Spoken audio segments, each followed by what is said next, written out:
তো। ছোটদের আমরা কিভাবে যোগ শেখাবো? প্রথমত ছোটদের কিভাবে যোগ শেখাবো?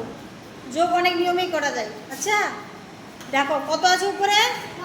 9কে কত দিয়ে যোগ করতে বলেছে? তাহলে আমরা 9টা কি করবো বলো? 9 মুখে রাখো, মুখে রাখো। আর নিচে কত আছে? 5। 9 মুখে রেখেছ, 5টা আঙ্গুল দেখাও। এবার গুনো তো, 9-এর পর থেকে গুনো, গুনো। ওইটা হাত কাজে লাগাও। 9,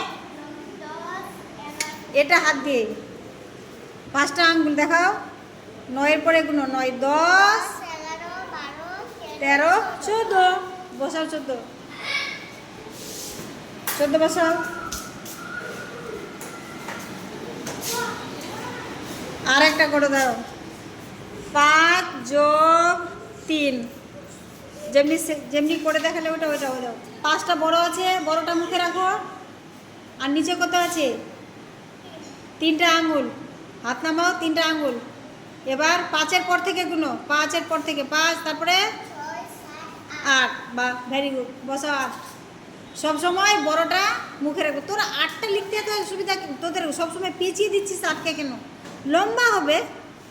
8 এমনি লেখে না, 8 এমনি লম্বা করে লেগে, যে এমনি করে দিয়ে এমনি দিবি, তা না করে ঘুরিয়ে দিচ্ছে। তাহলে বড়টা সবসময় মুখে রাখবে আর ছোটটা আঙুলে ধরবে। ওকে, এইভাবে।